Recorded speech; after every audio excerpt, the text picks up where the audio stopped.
Bien, en la clase de hoy y para cerrar con la unidad 3 y arrancar ya con la unidad 4, vamos a hablar de 4 temas.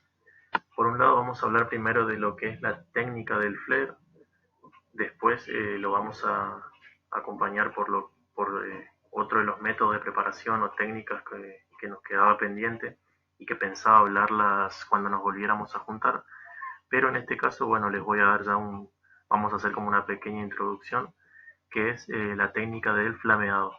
Y vamos a ver por qué esta técnica está relacionada, o sea, el flameado con la técnica del flare. Y después, eso para cerrar unidad 3. Y después ya para arrancar unidad 4, vamos a hablar de lo que sería el proceso de fermentación y el proceso de destilación. ¿Por qué nos interesan estos dos procesos? Y vamos a cerrar la clase viendo algunas características de lo que serían las principales bebidas destiladas o bebidas de base. Así que para arrancar vamos a hablar de el flare justamente. Recuerdan que en la clase anterior decíamos que el bartender es también un artista. Entonces decimos el bartender es un artista, ¿por qué? Porque además de preparar tragos, de conocer recetas, lo que sabe es brindar un show o brindar un espectáculo, podríamos decir.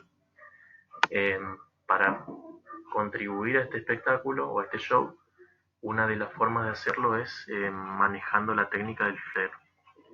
¿Qué es el flair? Es un estilo de coctelería que existe hace por lo menos 150 años. ¿En qué consiste? Consiste en la eficacia en el movimiento de las herramientas de coctelería. Es decir, cuando hablo de eficacia hablo de el hecho de ser prolijo, de ser ordenado, de tener una rutina. Consiste en girar, lanzar y capturar con equilibrio y elegancia botellas, bebidas y herramientas de la barra mientras se elabora el cóctel. Todo lo que yo tenga a mano y lo que me pueda servir a mí para hacer cierto tipo de movimiento me sirve. ¿De qué requerimos? Requerimos de mucha práctica para garantizar la exactitud y evitar derrames mientras se van a realizar los trucos y los movimientos. Justamente la práctica es fundamental en esto. Yo mediante la práctica voy a garantizar el mínimo de errores. Después vamos a ver qué pasa si tengo un error, digamos, cómo lo puedo solucionar o qué tengo que preparar antes para, en el caso de que tenga algún error o alguna falla, bueno, lo soluciono de determinada manera. Entonces tenemos esto sería el flare, pero cuando hablamos de esta técnica podemos hablar también, antes de olvidarme de esto, tenemos que hablar y mencionar a Jerry Thomas. ¿Quién fue Jerry Thomas? Fue un bartender considerado el fundador de la mixología estadounidense. ¿Se acuerdan que en la primer clase habíamos hablado de la mixología, qué era la mixología y en qué se distinguía un mixólogo de un bartender? Bueno, en este caso Jerry Thomas es considerado el fundador de la mixología estadounidense y además era un bartender que destacaba por la creación de tragos, en la creatividad a la hora de crear tragos y la habilidad a la hora de servirlos. Esta habilidad era la que tiene que ver justamente con la manera, con la forma, fíjense en la imagen, por ejemplo, una manera de servir y con un agregado que era el fuego. Le gustaba mucho trabajar con fuego o mezclar tragos con fuego y una de sus principales creaciones fue el Blue Blazer. Ahora vamos a ver qué contenía el Blue Blazer más adelante. Y bien, cuando hablamos de esta técnica tenemos que mencionar dos tipos de flare. Tenemos dos tipos. Por un lado tenemos lo que es el working flare. ¿Qué es el working flare? Bueno, el working flare, ahí lo vemos, es un tipo de flare rápido, ligero y que utiliza movimientos realistas que pueden ser realizados sin demorar el servicio al cliente. Cuando yo pienso en este tipo de flare, lo que estoy pensando es en dar un servicio rápido, elegante pero rápido. Es decir, si bien me interesa dar un show o dar un espectáculo, Lo que más me interesa es que la persona no demore tanto tiempo en la barra. La mayor parte del Working Flair incluye un vaso, una o dos botellas como máximo, coctelera y frutas. Eso es todo lo que voy a utilizar. Un vaso, una o dos botellas, coctelera y frutas. Acuérdense que tienen que ser tragos lo mayormente posible simples y lo más rápidos de preparar. Y se ejecuta siempre en el proceso de elaboración de un cóctel.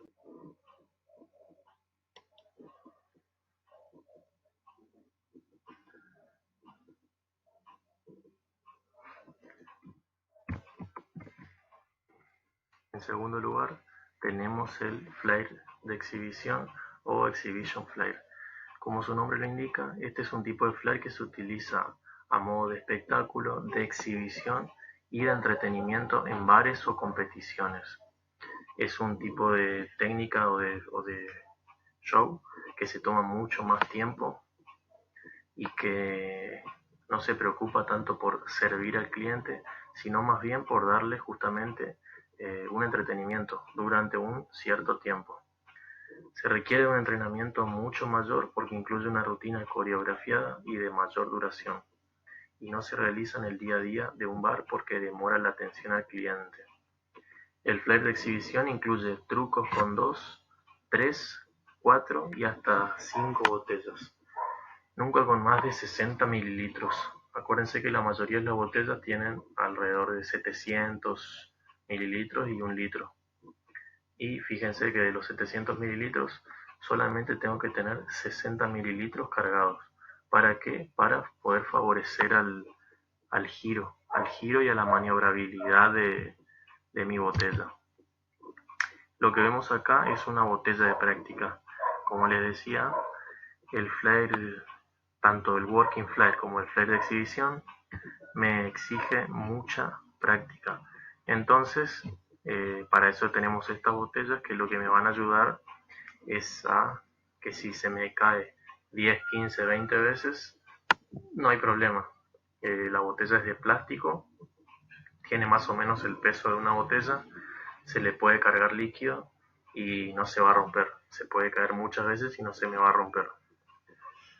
Esta es una herramienta fundamental para iniciar y que va a evitar justamente eso, que cada vez que se me caiga se rompa. Siempre hay que tener en cuenta que hay que empezar a practicar en la casa, nunca detrás de la barra, nunca empezar a practicar en el momento y con el cliente delante. Tengo que utilizar alfombras en el piso y protección en los pies. ¿Para qué alfombras? Para que en el caso de que yo no tenga estas botellas de práctica, bueno, por lo menos si se me cae la botella de vidrio, voy a tratar de que no se rompa. Después practicar los movimientos con ambas manos. ¿Para qué? Si soy derecho, bueno, voy a dominar la derecha y si soy izquierdo voy a dominar la izquierda, pero también voy a saber hacerlo con las dos manos. Esto me va a ayudar mucho en la coordinación y en el desarrollo de una rutina. En el bar, si los clientes me piden un mojito, 2 old fashion, un trago con helado y 5 shots, la asociación del flair bartending nos va a decir primero el servicio y después el flair. Esto quiere decir que yo siempre voy a priorizar la atención. Si estoy muy sobrecargado en la barra, voy a priorizar el hecho de atender rápido y después de dar un show, al menos que justamente esté pensado el momento para dar el entretenimiento y no para atender. Pero si la barra está muy saturada, lo primero que hago es atender y después pienso en el show. Y bien, de la mano con esta técnica, con la técnica del flair o con el show, viene lo que se conoce como la técnica del flameado. ¿Por qué de la mano? Porque bueno, el flair, como les dije, me sirve para dar un entretenimiento. Y en el caso de los flameados, ¿qué voy a hacer? Voy a servir tragos, pero al mismo tiempo voy a darle a la gente algo más, un toque extra. Acuérdense cuando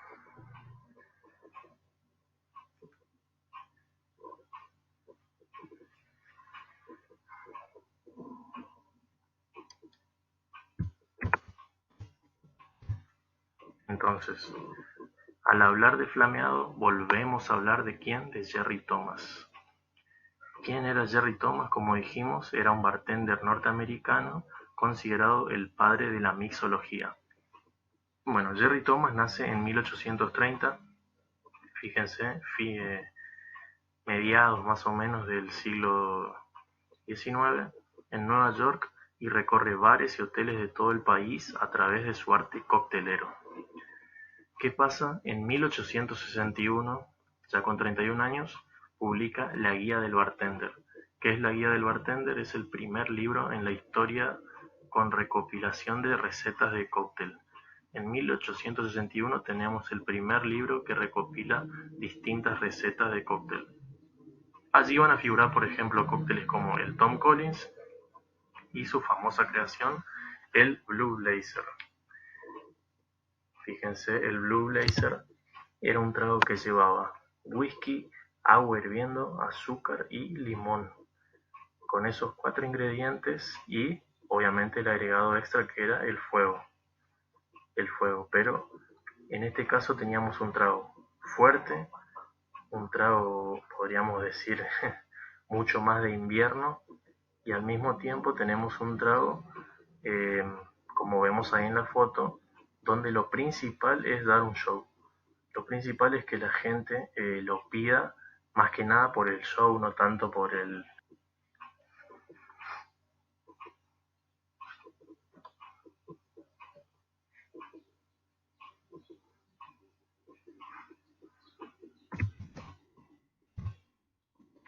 Entonces, ¿de qué hablamos cuando hablamos de un cóctel flameado? ¿De qué se trata este tipo de técnica, no? Es una técnica que consiste en encender fuego sobre la superficie del trago antes de ser consumido o durante su preparación. Es una técnica utilizada para agregarle un atractivo al trabajo del bartender, pero principalmente para lograr una reducción en el nivel de alcohol y potenciar el aroma de los ingredientes del cóctel.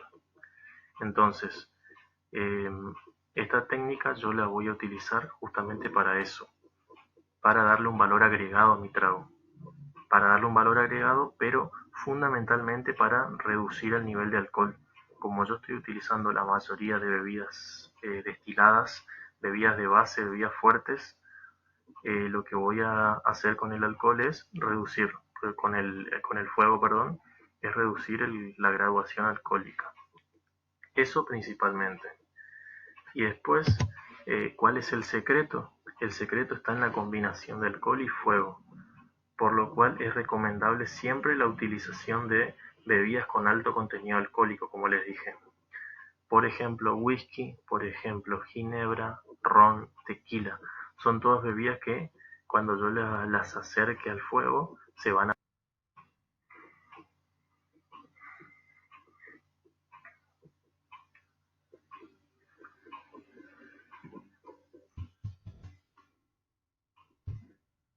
Tengo que tener en cuenta a la hora de hacer un cóctel flameado. Bueno, primero que nada tengo que utilizar elementos resistentes al fuego. Todo lo que se pueda quemar lo alejo. Después tengo que trabajar en superficies seguras y libres de objetos que puedan interrumpir el proceso. En tercer lugar, tengo que llenar el vaso lo suficiente para que la llama suba, pero nunca más de lo necesario para evitar que se derrame. Y tengo que apagar, esto es fundamental y casi obvio decirlo, tengo que apagar el fuego al momento de beber el cóctel. Apagarlo y dejar.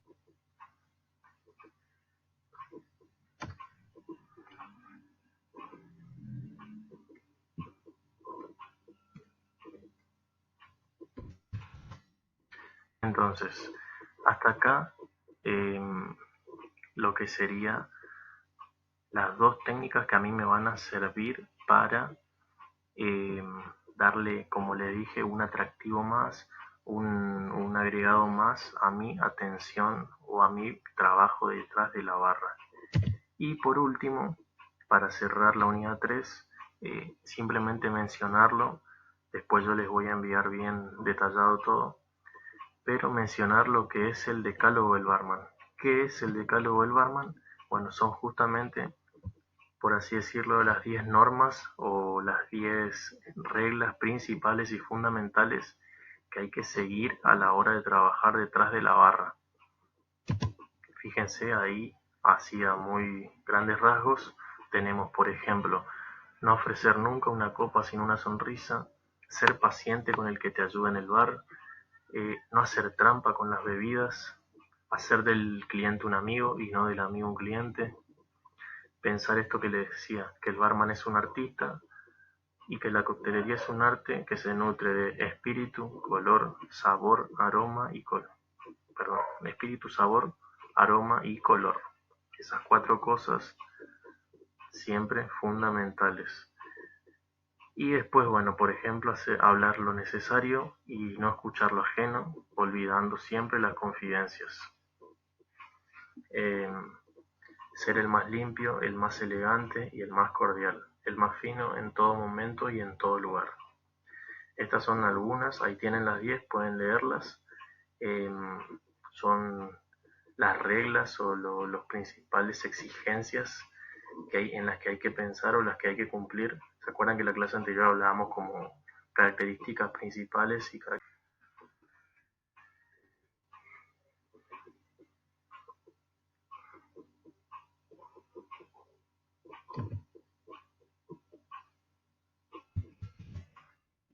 Con esto cerraríamos unidad 3 y empezaríamos ya la unidad 4 del programa.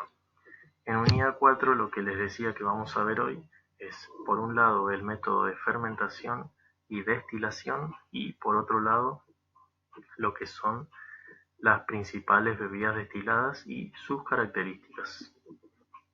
Bueno, para empezar quería mostrarles de vuelta algo que ya vimos también en una clase anterior, que es la composición del cóctel.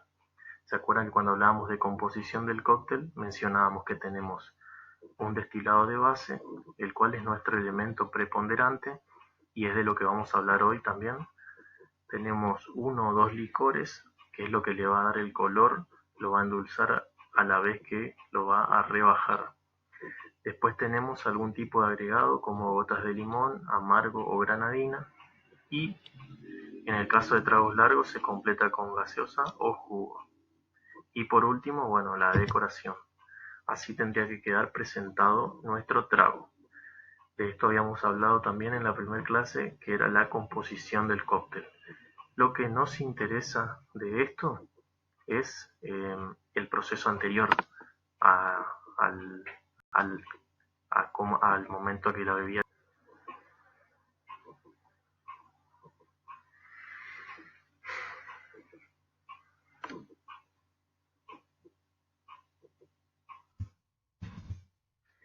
¿Qué es la fermentación? La fermentación es un proceso natural que va a ocurrir en determinados compuestos o elementos a partir de la acción de diferentes actores.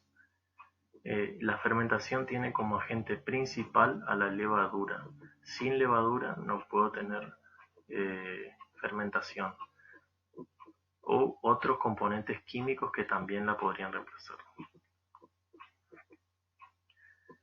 Tiene como agente principal a la levadura u otros compuestos químicos que la reemplazan. La fermentación se realiza mediante diferentes bacterias y microorganismos en medios anaeróbicos. ¿Qué significa medios anaeróbicos? Medios donde falta el aire. Fíjense, tenemos, cuando hablamos de fermentación, fermentación de 4 tipos: acética, butírica, láctica y alcohólica. En este caso, la que nos interesa a nosotros es la fermentación alcohólica. ¿Cuáles son las características principales? Bueno, por un lado, que las bacterias o microorganismos, así como también las levaduras, se alimentan de componentes naturales y se van a multiplicar, lo cual cambia la composición del producto inicial. Estas bacterias van a permitir que se cambie la composición del producto inicial. En la fermentación de alimentos y de bebidas hay una conversión de azúcar en etanol. El etanol es justamente el alcohol. El azúcar es lo que va a pasar a convertirse en etanol y por esta razón muchos alimentos fermentados poseen un aroma particular proveniente de gases naturales. Cada proceso de fermentación requiere de mayor o menor tiempo y de mayor o menor cantidad de azúcar. El exceso de fermentado o el error en los ingredientes puede arruinar el producto final y volverlo no consumible.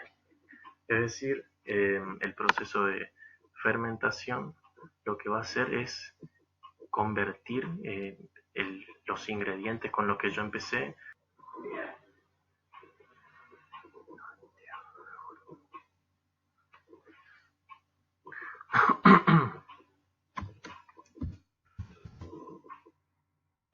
en la destilación. Entra en juego o tiene que ver con la diferencia entre los puntos de fusión del agua y el alcohol. Es decir, el punto de fusión del agua es de 100 grados y el punto de fusión del alcohol es a 78 grados. Si un recipiente que contiene alcohol, en este caso se calienta a 78 grados, el alcohol va a empezar a vaporizarse. Y entonces, cuando se empieza a vaporizar, se va a empezar a separar del líquido original. Durante el proceso de destilación, los mayores componentes de las bebidas son alcohol etílico y agua, pero esto así solo nos va a dejar una bebida para nada sabrosa. Fíjense, si nosotros dejamos esa destilación pura, así totalmente como sale, vamos a tener una graduación alcohólica de 100%. Lo que vamos a hacer entonces es rebajarla, ya sea con agua o con diferentes saborizantes o ingredientes que me van a ir dando después el proceso o el aroma final. El cambio se va a producir justamente en ese momento. ¿Cuáles son las características principales en mi proceso de destilación? Bien, que los materiales de los que se parte para la elaboración de bebidas destiladas son alimentos dulces en forma natural, como por ejemplo caña de azúcar, miel, leche, frutas maduras, etc. Estos elementos que contienen agentes activos se transforman naturalmente en alcohol. Los agentes activos son enzimas y se encargan de transformar el azúcar en alcohol. Fíjense entonces, acá tenemos lo que es el proceso de destilación en un alambique de cobre. ¿Qué es el alambique de cobre? Es ese instrumento donde vemos 4 partes. Por un lado la olla, donde se pone a evaporar el ingrediente que se desea destilar. Después tenemos la montera, que es la tapa de la olla que recoge el vapor llevándolo hasta el refrigerante a través de un tubo. Después tenemos el refrigerante en sí, que es un tubo espiral llamado serpentín, sumergido en una corriente de agua fría y que hace que el vapor se condense. Y finalmente tenemos la salida del alcohol por la parte inferior. Ahí.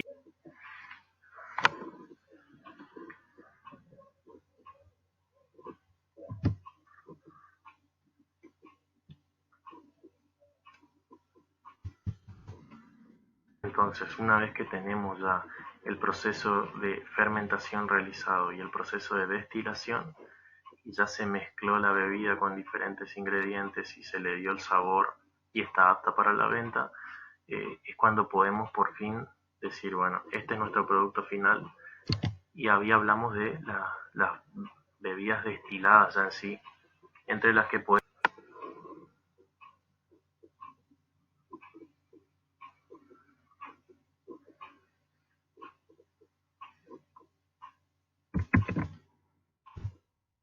Por ejemplo, el ron. El ron es un aguardiente que se obtiene de la destilación de melaza y o jugo fermentado de la caña de azúcar. Alcanza hasta 80 grados de graduación alcohólica, pero se puede rebajar con agua.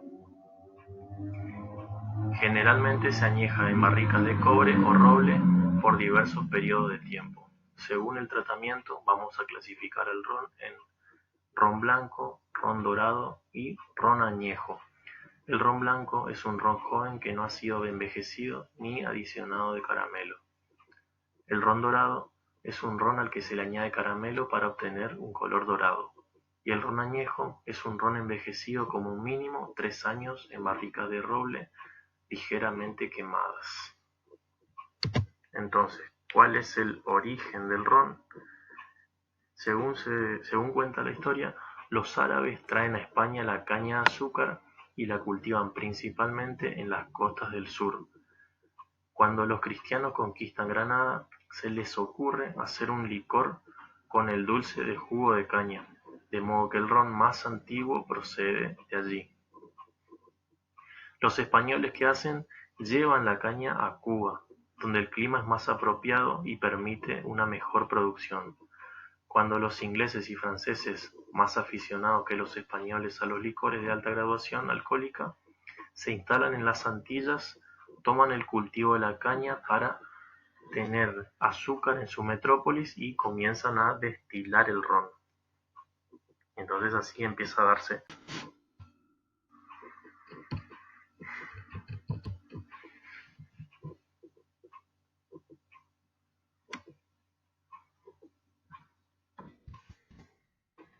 En segundo lugar tenemos el vodka. En este caso existe una polémica en cuanto a su origen, el cual hasta hoy en día se disputa entre Rusia y Polonia. La prohibición a la entrada de vino extranjero, junto a los bajos costos y accesibilidad de sus ingredientes, fomentaron la elaboración y consumo en masa en ambas regiones, tanto en Rusia como en Polonia. Justamente ahí, en Rusia y en Polonia, además de Estados Unidos, Suecia, Finlandia y Ucrania es donde se ubican los principales productores. Tenemos 3 marcas como las más reconocidas en nuestro país. Por un lado tenemos Absolut, que proviene de Suecia, Smirnoff, que proviene de Rusia, y Sky, que es la tercera marca que hoy en día le pelea más un segundo lugar a Smirnoff en cuanto a niveles de venta, y que es Sky justamente. Bien, el proceso de elaboración del ron. ¿Cuál es el proceso? Primero se obtiene un líquido mediante la fermentación de azúcar que proviene de los principales ingredientes: la papa, el trigo y el centeno. Este proceso puede durar hasta 2 días.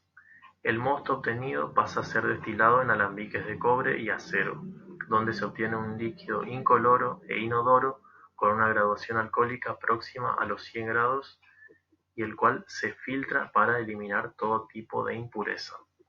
Finalmente se le va a añadir agua, el cual le dará al vodka su sabor final, rebajándola a una graduación que por lo general suele rondar los 40 grados. Después, en tercer lugar, tenemos la ginebra. Ya habíamos hablado de ginebra, pero solamente destacar que tenemos 2 tipos principales. Por un lado el tipo holandés,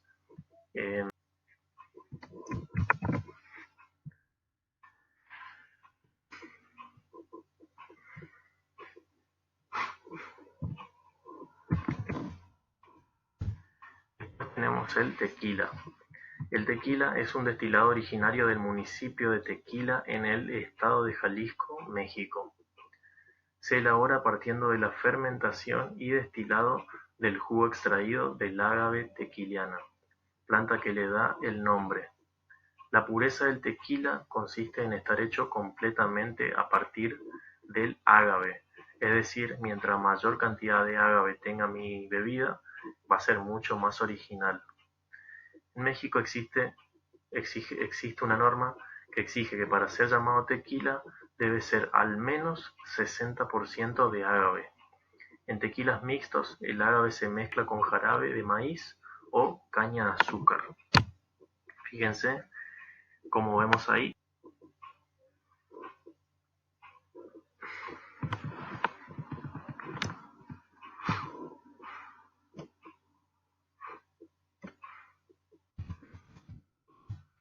en Argentina tenemos una polémica.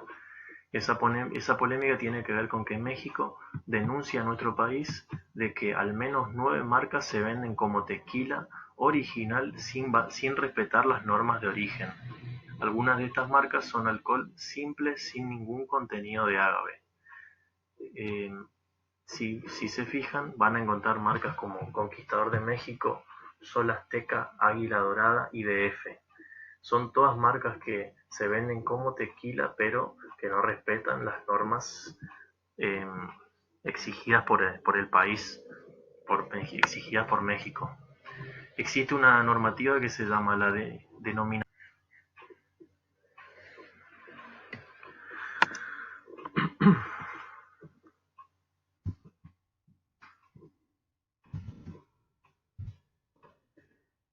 Y por último tenemos el whisky, que se obtiene por la destilación de malta fermentada de cereales como cebada, trigo, centeno y maíz, y su posterior envejecimiento en barriles de madera, tradicionalmente de roble. El whisky se comercializa con un contenido alcohólico de entre 40 a 60 grados. Según su etimología más antigua, whisky significa agua de vida, y el primer escrito.